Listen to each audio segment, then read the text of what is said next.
കേരളത്തിൽ നിന്ന് festival of festival എന്നറിയപ്പെടുന്ന നാഗാലാൻഡിലെ ഹോൺബിൽ ഫെസ്റ്റിവൽ കാണാം. എങ്ങനെ പോകാമെന്ന് നോക്കാം നമുക്ക്. ഹോൺബിൽ ഫെസ്റ്റിവൽ കാണാൻ നമ്മൾ ആദ്യം എത്തേണ്ടത് ദിമാപൂർ എന്ന റെയിൽവേ സ്റ്റേഷനിലേക്കാണ്.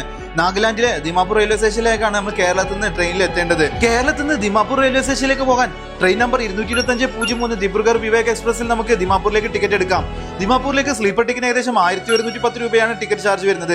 ഇനി തേർഡ് എ സി ആണെങ്കിൽ ഏകദേശം 2825 രൂപയാണ് തേർഡ് എ സിക്ക് ടിക്കറ്റ് ചാർജ് വരുന്നത്. നോർത്തിലേക്കുള്ള ട്രെയിൻ ആയതുകൊണ്ടും അതുപോലെ തന്നെ ഇത്രയും ദൂരം യാത്ര ചെയ്യാനുള്ളത് കൊണ്ടും ഏറ്റവും നല്ലത് നമുക്ക് എ സി ടിക്കറ്റ് തന്നെ എടുത്തു പോകുന്നത്. ദിമാപൂർ എത്തിക്കഴിഞ്ഞാൽ അവിടെ നിന്ന് അടുത്തതായിട്ട് പോകേണ്ടത് കോഹിമ എന്ന സിറ്റിയിലേക്കാണ്. അവിടേക്ക് ഷെയർ ടാക്സികൾ അവൈലബിൾ ആണ്. ഷെയർ ടാക്സിക്ക് ഒരാൾക്ക് 300 മുതൽ 500 രൂപയാണ് ഒരാൾക്ക് ചാർജ് വരിക. കോഹിമയിൽ നിന്ന് വീണ്ടും ഒരു 12 കിലോമീറ്റർ സഞ്ചരിച്ചാൽ കിസാം എന്ന വില്ലേജിലാണ് ഈ ഹോൺബിൽ ഫെസ്റ്റിവൽ നടക്കുന്നത്. കോഹിമയിൽ നിന്ന് കിസാമയിലേക്ക് നമുക്ക് ഷെയർ ടാക്സികളും ബസ്സുകളും എല്ലാം അവൈലബിൾ ആണ്. കിസാമയിലെ നാഗ ഹെറിറ്റേജ് വില്ലേജിലാണ് ഹോൺബിൽ ഫെസ്റ്റിവൽ നടക്കുന്നത്.